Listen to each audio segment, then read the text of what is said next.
Hello, in this video I'll be explaining the law of cosine, which is basically this formula here. Hopefully after this video you will have a better understanding why this law of cosine makes sense.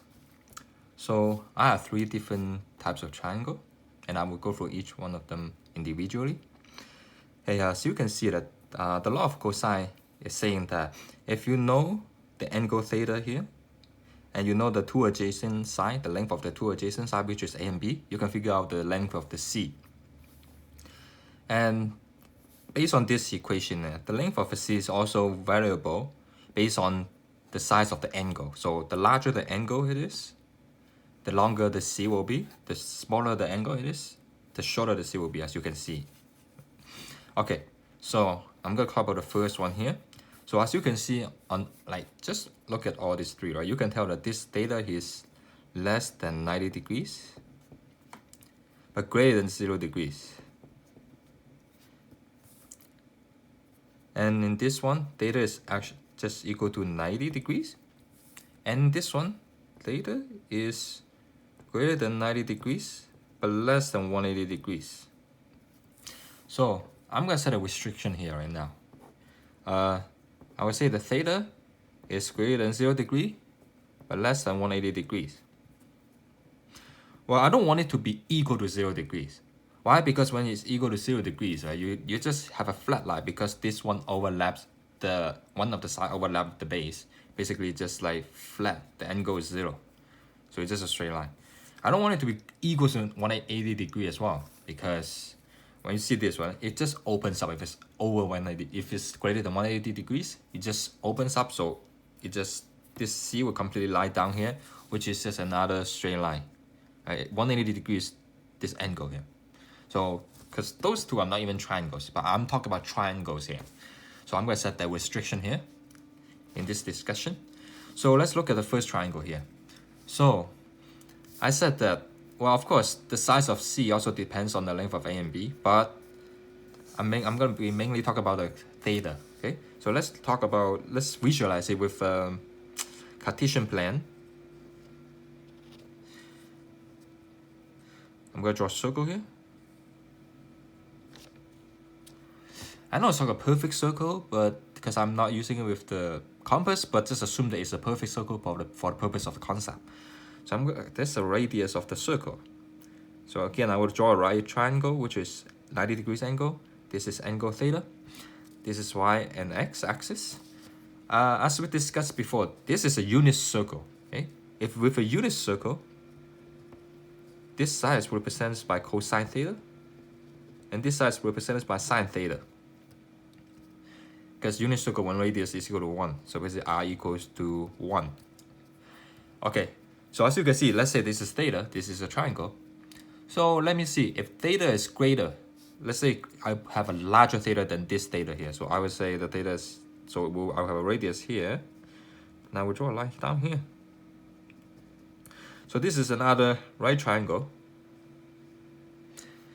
So with larger angle theta. As you can see, when theta is this angle, the first angle, the base is this length here. But when theta is larger, with this triangle, the base is shorter, and that's cosine of theta. So basically, when the angle is larger, cosine of theta is smaller. So it's because the triangle raised up here, so this base is smaller. Okay, what does that mean?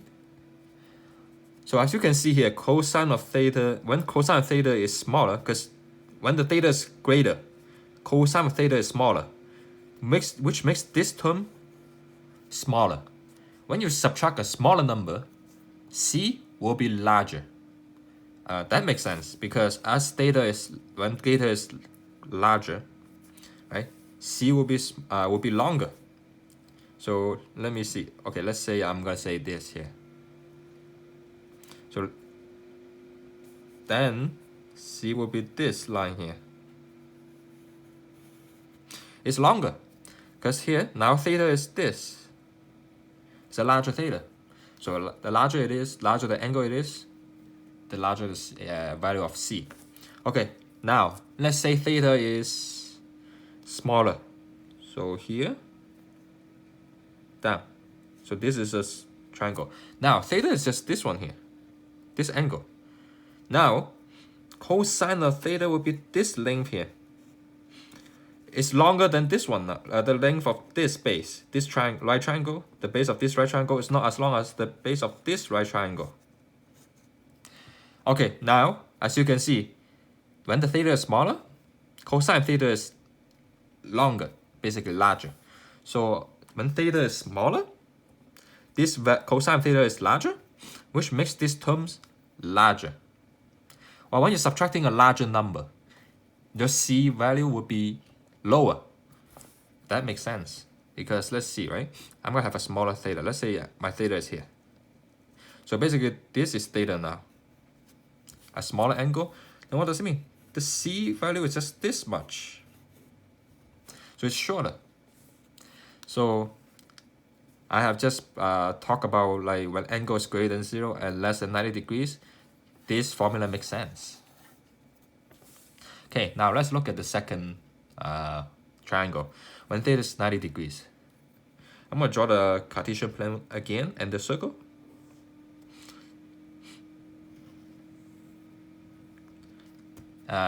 Yeah, because I draw the circle by hand, so it's not really perfect, but just assume it's a perfect circle for the purpose of the concept. So normally, this is the radius of the circle. This is r equals to 1 as a unit circle, y and x axis. Now I can draw a right triangle here, so angle theta. Again, this is cosine of theta, sine of theta, when the radius is 1. So here, I'm talking about that. This one, the theta is 90 degrees, so basically, the radius is overlapping with the y-axis, the positive y-axis, basically this portion, y-axis. So theta is 90 degrees. What does that mean? So the triangle just shrink to this part here. So basically, like this side overlaps with the axis. That means the cosine of theta just shrink to 0. It went this way. So it's 0, like cosine of theta is actually 0, has no value, because this is just a straight line overlapping. So when theta is 90 degrees, cosine of theta, basically cosine of 90 degrees, is equal to 0. So what does that mean? When theta is 90 degrees, cosine of 90 degrees here is 0. That makes this whole term 0. Then what do we have left is just this portion. So what you have left for this triangle here is c squared equals a squared plus b squared. What does that look like to you? It's a Pythagorean theorem. So basically what the Pythagorean theorem is saying is that a squared plus b squared equals c squared. It coincides. So the second triangle also proved that this formula makes sense. Okay, now let's look at the third triangle. So this one is mainly greater than 90 degrees. I'm just going to draw a Cartesian plane again. And the circle, y and x. Again, assume that this is a perfect circle for the purpose of concept. So theta is greater than 90 degrees. Okay, now we have to go from the positive direction. If from here to here is 90 degrees, when it's greater than 90 degrees, it's going to fall into this region here. So I'm going to just make up a value. Any value is going to work for us an example here. So here, let's say this angle is 110 degrees. So it's greater than 90 degrees. Or you can think of it as 100 degrees. It's fine. Doesn't matter. So now, there's a right triangle here. So this is cosine of theta. So represented by this length. Now you realize cosine is on the x-axis. And on this region, the x-axis is negative. So that means cosine of theta here is negative. So that means cosine of 110 is negative. Cosine of an angle greater than 90 degrees but less than 180 degrees will be negative value. Now, think about this way. When theta is greater than 90 degrees but less than 180 degrees, cosine of theta would be a negative value. When it's a negative value, because a and b has to be positive. So that means this term will be a negative term, like negative value. And when you subtract a negative number, you're adding that number. So your C value is even greater. Well, that makes sense because the larger, like when you have an angle like going this, like greater than 90 degrees, the C value is supposed to be larger than the C value when it's less than 90 degrees. Or equal to 90 degrees, should be. So this C value should be larger when the angle is greater than 90 degrees.